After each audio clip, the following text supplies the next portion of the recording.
O audiovisual do Amapá ele tem crescido, né? Cada vez mais, passo a passo. É como uma criança que aprende a andar e gradativamente se torna mais independente. Esse não é o ápice do nosso audiovisual, esse é o começo de um grande momento. Assim, a gente tem que continuar e a partir daqui a gente vai só crescer mais ainda. A minha vida profissional começou toda em Belém do Pará, na década de 80. Foi lá que eu comecei a militar para o desenvolvimento do audiovisual na nossa região. E quando eu cheguei em Macapá, no final de 2000, o que se fazia aqui era o audiovisual institucional, basicamente documentários institucionais. O território federal do Amapá conta com uma população de 120 mil habitantes para uma área de pouco mais de 140 mil quilômetros quadrados. Eu lembro bem do Boto Tucuxi, que era a primeira produção que eu vi aqui em Macapá, feita com atores por um produtor daqui, que é o Johnny Bigu, que era a história da lenda do Boto, mas feito com atores locais, e foi a primeira manifestação que eu vi aqui em Macapá. Antes do ano 2000, por ali, ainda não tinha uma produção solidificada. O audiovisual começou a ser pontuado aqui, entendeu?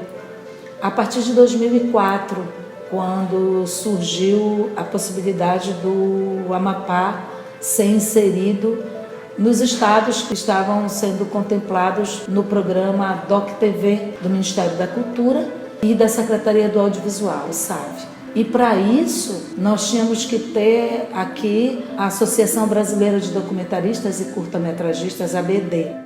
Essa associação que veio com pessoas que já tinham vindo do FIM, que já estavam vindo do Universicinema, da Unifap, que estavam nas agências de publicidade. Então a ABD veio para gerar essa união e a partir dessa união começou a se pensar um audiovisual de mercado. Várias janelas a partir daí começaram a se abrir. Em 2005 aconteceu o primeiro festival de cinema do meio do mundo, onde a ABD foi fundada oficialmente e as coisas começaram a acontecer. Paralelo a isso, o FIM também já funcionava, né? O FIM como uma janela importante, uma janela de estímulo, né? Onde as pessoas que tinham já a vontade, mas não tinha onde escoar. Então o FIM funcionava como esse ambiente onde as pessoas poderiam ver suas ideias sendo compartilhadas com os outros.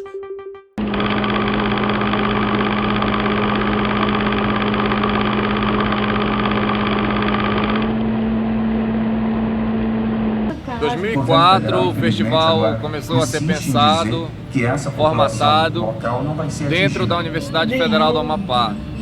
Depois o festival extrapolou os muros da universidade, ganhou as ruas, realizou várias oficinas em escolas, em bairros, em outros municípios, mostras itinerantes na cidade. E hoje a gente completa 10 anos amadurecendo e aprendendo ainda como é que se constrói um festival e como ele pode ser feito em favor do fomento do audiovisual aqui no Amapá.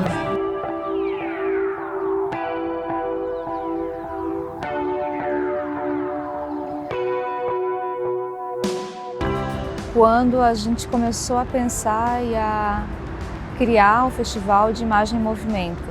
Foi o primeiro festival de cinema do Amapá. Então, desde 2004, eu tenho atuado primeiro com o Festival de Cinema, depois com formação em cinema, documentário, produzindo também documentários. Ele foi um espaço onde jovens estudantes da Universidade Federal do Amapá e de outros lugares também, da UFPA, de outras universidades que eram do Amapá e que estavam de volta ao Amapá, montaram para a gente ter um lugar onde a gente pudesse ver produções, tanto nossas, que já existiam produções naquela época de audiovisual, mas também ver produções audiovisual que estavam circulando o Brasil e o mundo e que não chegavam para a gente. Então o festival nasce com esse espírito bem livre que eu acho que acompanha o festival até hoje. Nada pretensioso assim como ser um festival ou o Festival de Cinema do Amapá, mas realmente um espaço que juntava pessoas que gostavam daquilo que estavam fazendo, que queriam compartilhar isso com outras pessoas. Acho que é uma característica bem bonita e forte do festival, que agrega muitas pessoas, que faz com que muitas pessoas queiram colaborar com o festival, né?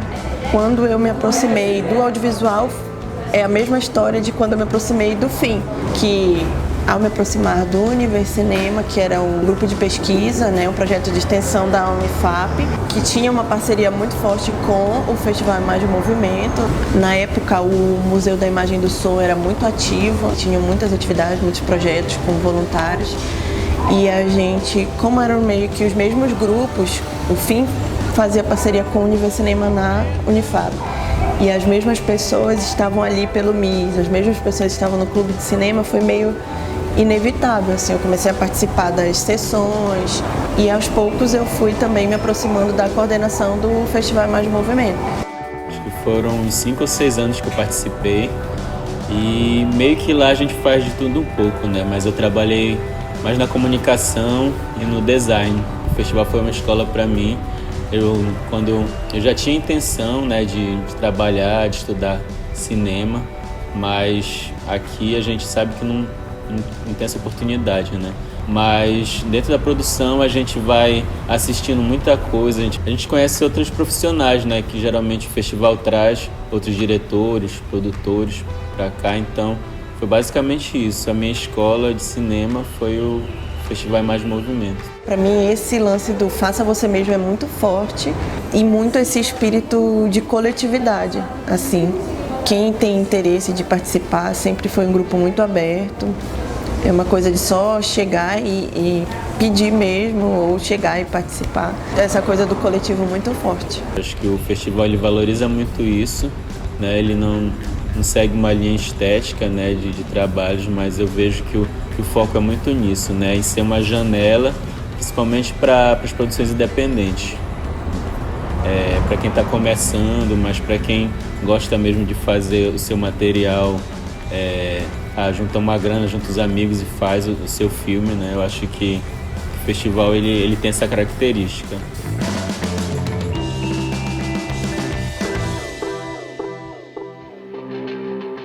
O cinema ele surgiu como algo experimental, né? Ele surgiu da fotografia, então desde o início ele já era um experimento, sempre foi, né? E eu acho que ser uma estética experimental hoje é justamente isso que a gente tem falado, né? Dar um pouco de liberdade criativa às pessoas. Quando a gente coloca assim, uma produção experimental, a gente pode esperar qualquer coisa. A experimentação, ela é uma metodologia de você arriscar o improviso, o inusitado, você perceber, pensar sobre a sua própria ação de capturar imagem e de fazer vídeo. Porque a experimentação, ela oportuniza você a compreender o seu processo de produção. Uma câmera na mão e uma ideia na cabeça, né? E aí eu acrescento, e um sentido no corpo. Você quando mira a objetiva para determinados lugares, para determinados recortes, você aí já define muita coisa. Talvez você não seja consciente. Como eu falei no início, essa dimensão do experimental é bom porque você conhece até mesmo você, como você olha, que recortes você faz, né? O que você acolhe para você contar e contar do seu jeito. A potência da imagem, ela é mexer com o seu corpo também. Então, eu não sei qual é o estilo, eu vou experimentando, não tenho muita consciência, né, de como vou fazendo. O que eu tenho, o princípio eu quero contar uma história do meu jeito, como eu vi.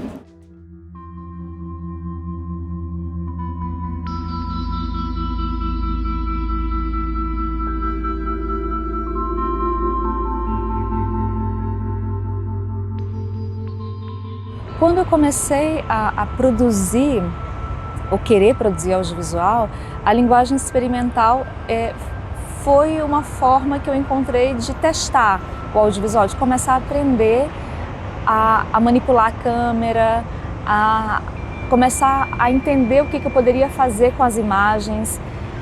Então, acho que eu testei um pouco isso na minha vida assim, do audiovisual, mas num momento muito inicial.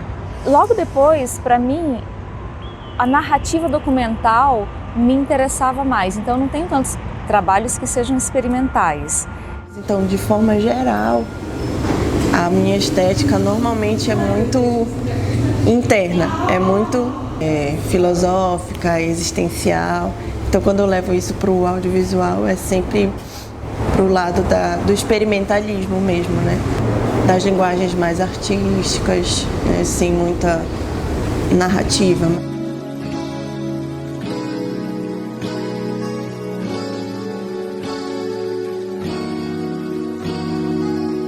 E a minha preocupação é perceber como a gente captura as visualidades do mundo. Mas eu não tenho intenção de fazer um filme. Quando as pessoas... Vamos fazer uma narrativa visual sobre isso? Então eu tinha que ter o quê? O interesse de produção. Fui estudar vídeo e documentário, então tem tudo muito classificado. E na hora que nós fomos editar, eu passei 3 anos no terreiro, capturei a imagem 3 anos atrás, e depois, com um dizer do pai de santo, ele disse assim para mim: eu sou da cidade de Macapá. Foi a partir da compreensão dele, nativa de enxergar o mundo, que eu fiz o vídeo, o documentário que foi para o fim.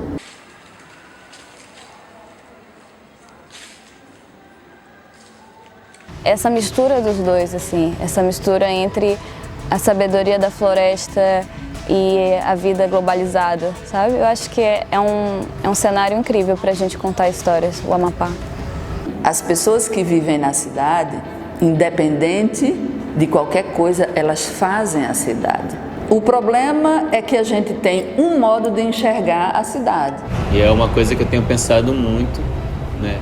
Como inserir, como trazer não apenas os elementos daqui, né, do Amapá, do norte, mas pensar realmente numa estética nortista para as produções. Eu acho que eu estou pensando nessa linha agora, meus trabalhos, né?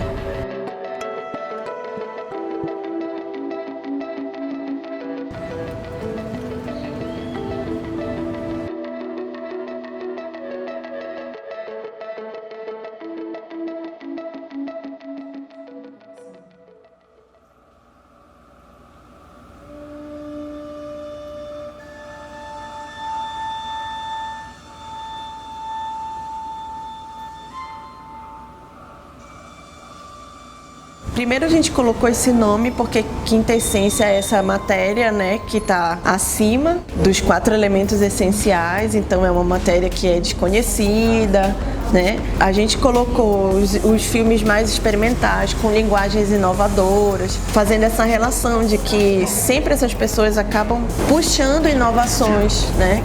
Cavando tendências para a linguagem cinematográfica, né? A gente começou a fazer essa definição de mostras, foi mais especificamente eu e a Jamaile, que fazia parte da coordenação também. E isso já foi com base no que a gente tinha de contato com as produções das edições anteriores, né? E a gente percebeu que tinha muitos filmes assim experimentais. E para dar uma contextualizada, o que é especificamente a mostra Quinta Essência, né? Nesse período aí, o grupo estava bem forte, né? Assim, no sentido de ter muita gente disponível e disposta. A gente fez esse processo.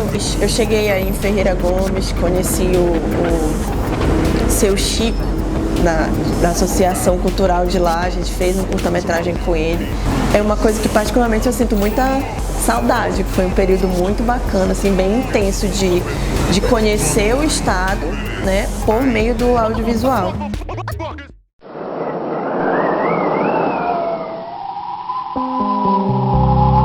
O primeiro vídeo, Soltos no Infinito, foi uma tentativa de trazer uma nova proposta para um fim do mundo. Digamos que o fim do mundo seria a Terra perder sua gravidade, todo mundo saindo, né? Sendo solto no infinito mesmo.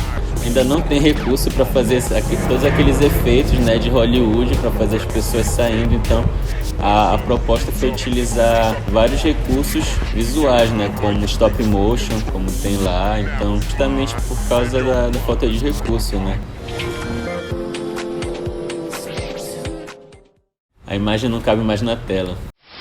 Esse a gente foi um recorte também de várias ideias. Se eu não me engano, são várias imagens, uma entrando dentro da outra, né? Como se fosse para dar essa impressão. E são várias telas, uma entrando dentro da outra. Cada tela surgiu de uma ideia, né? Eu lembro muito bem que o Alexandre Brito, né? Ele insistiu em colocar o fim lá pegando fogo, né? No final.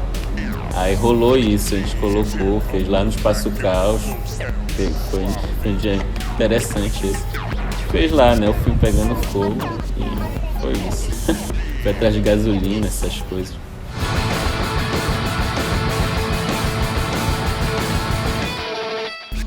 Em todas as edições, desde a primeira edição, o FIM sempre estabeleceu um mote, que era o tema da edição.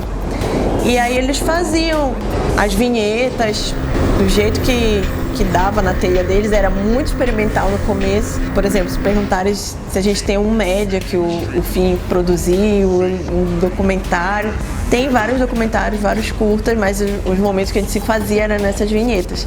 E tinha toda uma organização, a gente se dividia, quem queria fazer o roteiro, né, quem queria estar na produção. Todos os papéis de uma produção audiovisual mesmo, são menos superproduções. Tem algumas que tu falaste aí que eu fico olhando assim, meu Deus, a gente estava muito viajando. E com vontade de materializar e de construir coisas a partir das nossas viagens, sabe? Era muito divertido, na verdade, foi muito divertido. E nesse período aí, o festival estava alojado no Espaço Caos. A gente era um dos grupos que fazia parte do Espaço Caos, então a gente tinha esse QG, a gente sentia vontade para produzir. Era diferente da gente estar numa locação na rua, como a gente já precisou estar em outras vinhetas. A gente conseguia dar mais vazão ainda para essa criatividade, porque tinha um espaço ali que a gente podia usar e abusar como a gente quisesse. Os vídeos experimentais, os vídeos de divulgação do FIM tem essa linha justamente para atrair esse tipo de produção, esses produtores. Se a produção do festival está fazendo um vídeo que tem essa característica, então eu me sinto mais livre, né, de trazer também uma produção dessa estética. Eu acho que é por aí.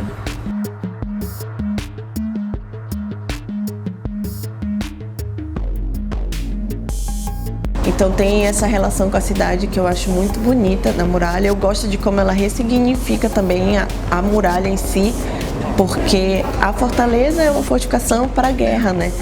E ela foi construída na base de muita violência, subjugação de pessoas, de corpos, e negros, indígenas, ribeirinhos.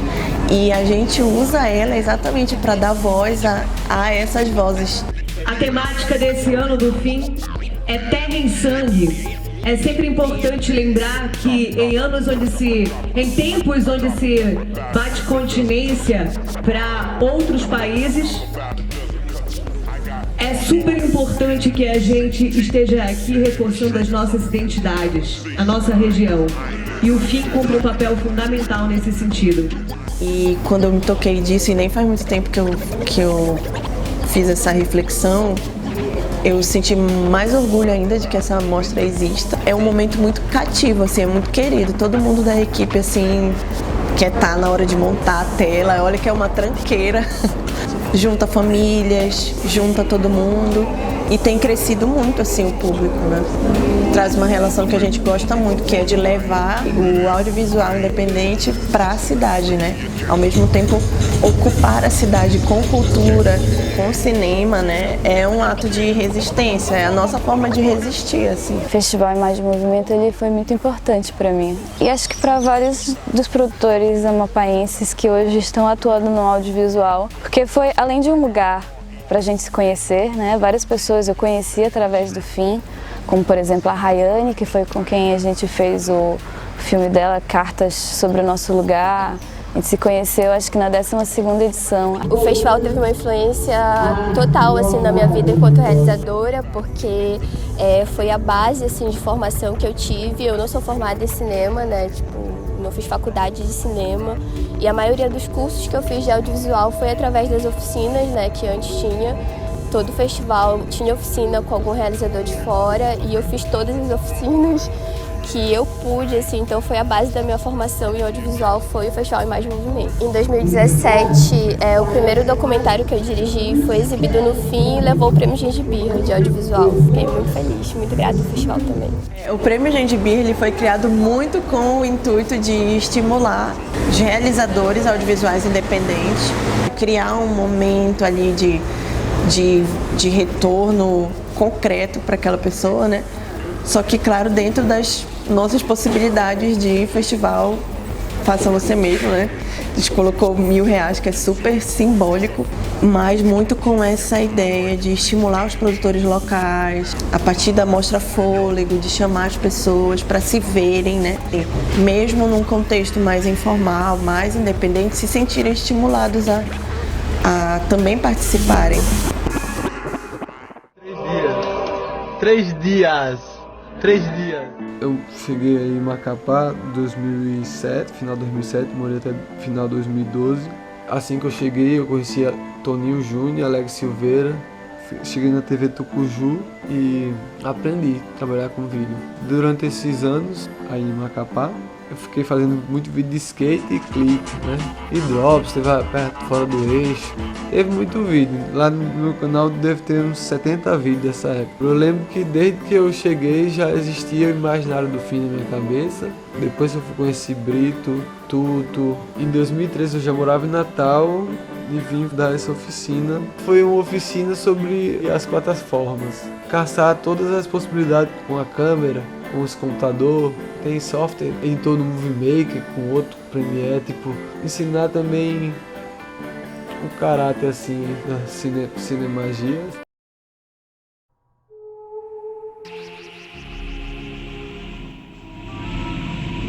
Foi o mais experimental que eu já fiz, na verdade, que foi o Quedas e Quedares. Ele é quase um vídeo poema, sei lá, né? Eu coloquei algumas frases de coisas que eu escrevo, algumas imagens de detalhes ali, fiz uma mixagem de áudios, se aproxima bem de videoarte.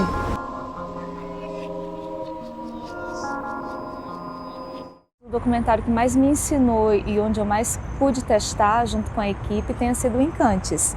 Inclusive testar na edição, que eu acho que foi um documentário que a gente filmou por muito tempo, acho que passou 2 anos filmando, indo para a comunidade e filmando. Eu acompanhava a equipe de arqueologia do IEPA, onde eu me permiti interagir mais e viver um pouco com a comunidade.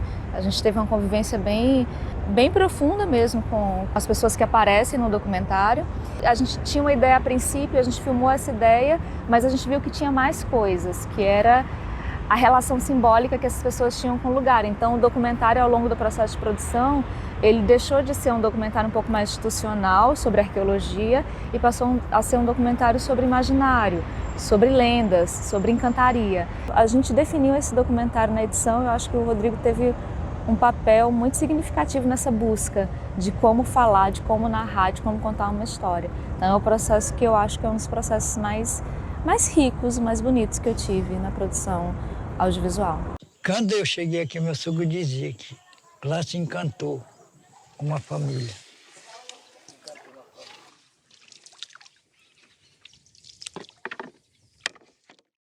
Planeta a Terra.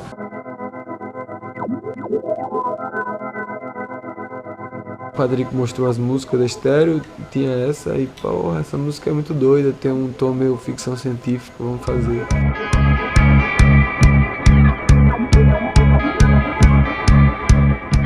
Fomos na fazendinha fazer os takes. Uma atuação meio estranha, que não quisesse dizer muito bem nada.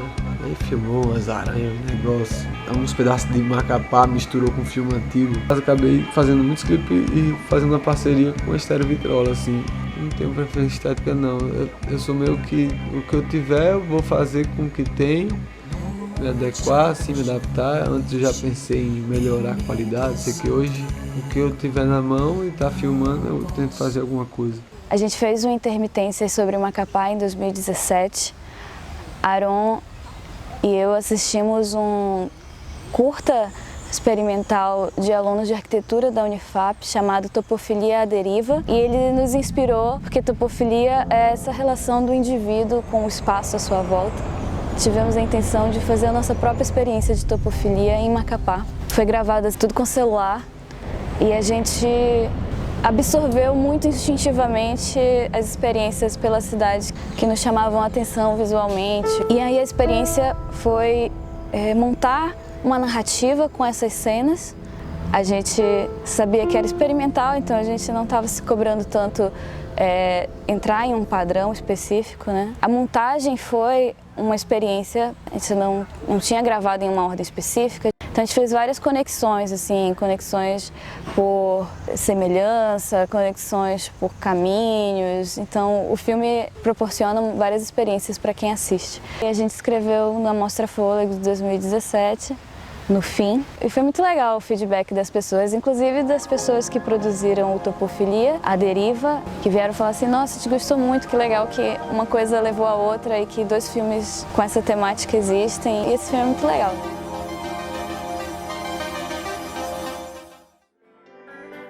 A primeira que eu escrevi, que foi Cotidiano, que eu fiz câmera fotográfica assim, bem pequena mesmo, com resolução bem baixa. Ela filmava acho que uns 15 segundos só, então os takes eles levavam esse tempo. E foi a forma que eu encontrei, né? Então foram vários takes de 15 segundos. Aí eu juntei, eu coloquei alguns letreiros no meio, né? Narrando o cotidiano do personagem, que eu interpretei no caso. E com uma música do Radiohead.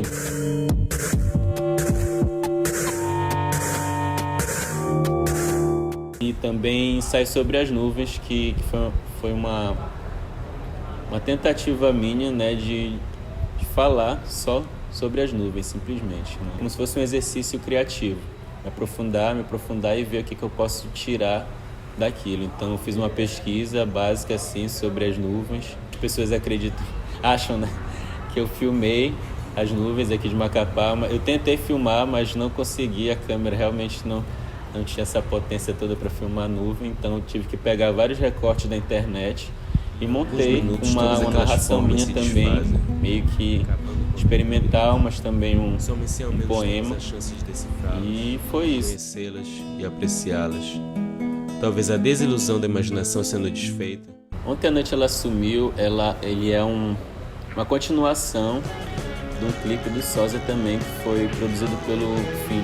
O primeiro clipe conta a história de uma personagem que ela vai se teletransportando por vários pontos da cidade. E no segundo, essa mesma personagem surge e meio que rapta, né? Uma segunda personagem que a gente inseriu lá. Então, a ideia surgiu mais ou menos assim, né? A gente acompanhou a certo ponto a letra da música. A edição foi eu que fiz também, a produção.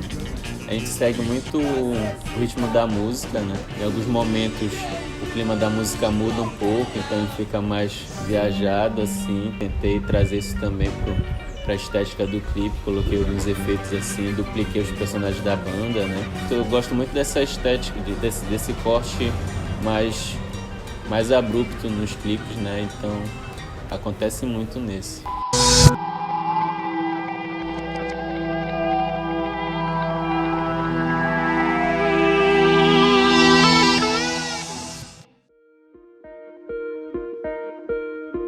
Filmes que são apresentados, eu penso numa diversidade muito grande. Eu particularmente faço parte da curadoria, então eu tenho contato com uma imensidão de filmes, né?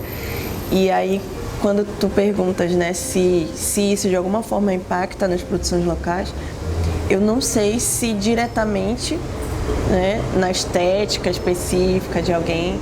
Eu sei que em mim, enquanto público, que também nunca deixei de ser, né? E também, enquanto pessoa que gosta da linguagem de audiovisual, que experimenta também, ter acesso a essa diversidade, e é uma diversidade muito profunda, assim, no sentido de que tem linguagens e tem produções de lugares muito diferentes do Brasil, lugares de fala mesmo muito diversos. Então, na minha opinião, não tem como não impactar. Então eu tenho vontade de experimentar muita coisa ainda. Tenho vontade de experimentar, por exemplo, contrastes que é algo que me interessa bastante na arte. Fazer um filme de terror que seja super colorido e com muito motivo para rir, sabe, mais tenso. Eu tenho interesse em fazer muitas experimentações de contraste que talvez ainda não tenham surgido, mas eu quero.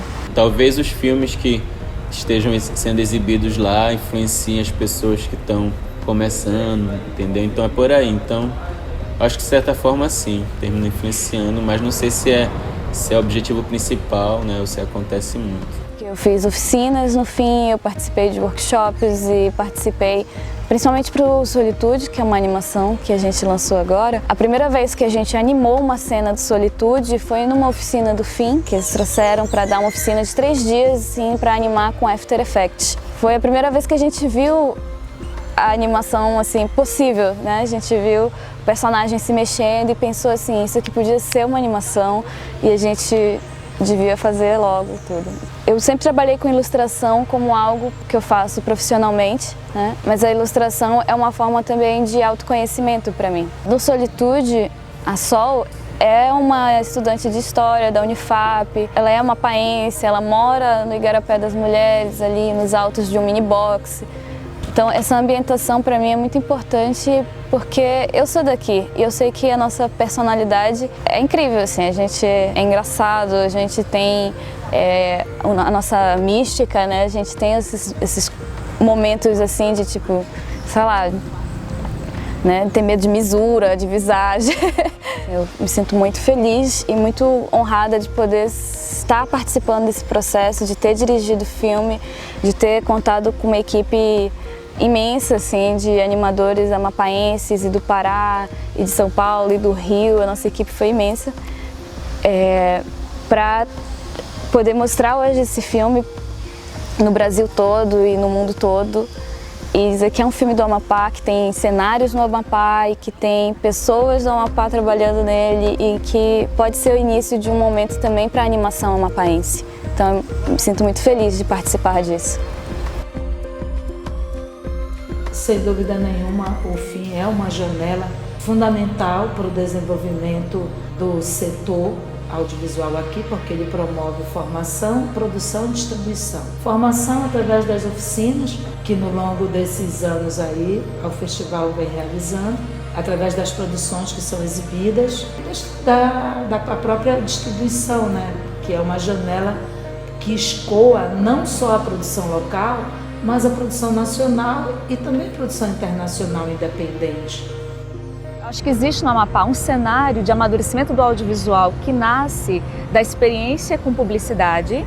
Existe uma produção audiovisual que tem crescido e que tem migrado talvez para a produção para TV, para a produção que acessa recursos de financiamento público, que vem do pessoal que trabalha com publicidade e que está se inserindo nesse nicho da produção audiovisual para TV, que talvez não dialogue tanto com o Festival Imagem e Movimento, porque as referências são outras. Mas, paralelo a isso, eu também vejo crescendo um cenário de produção independente do audiovisual, que aí já é o pessoal mais jovem, talvez que veio dos cursos de jornalismo do Amapá. Esse sim eu vejo beber muito do Festival Imagem e Movimento. Eu vejo que o festival influencia muito esse nicho de novos produtores audiovisual que são independentes e que buscam uma linguagem, uma narrativa que é mais, que comunica com o público jovem, que não necessariamente está produzindo para televisão, está produzindo para essas janelas já consolidadas. Talvez seja o pessoal que está produzindo para novas janelas, que está produzindo para a internet, que está produzindo para festivais de cinema. Então, eu vejo no cenário audiovisual do Amapá essa distinção bem clara, né, desses dois nichos de produção audiovisual.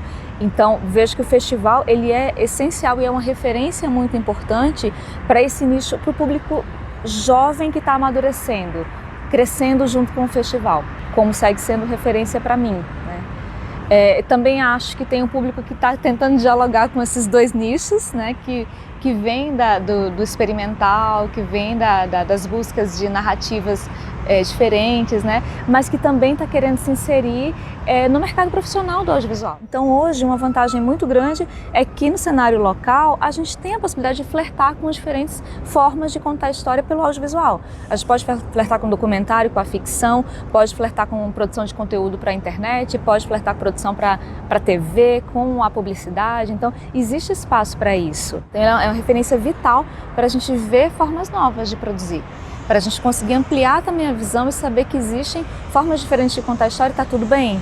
Que a gente não precisa estar engessado pelo tempo do jornalismo, pelo tempo da produção jornalística, que é rápido, ou pelo formalismo da produção publicitária, que também tem suas limitações, né? Que a gente pode criar. Acho que talvez a principal mensagem do fim é trazer essa inspiração de criação para as pessoas. Cada um pode criar de qualquer forma. Essa possibilidade da gente saber que a gente pode encontrar a nossa forma de contar a história.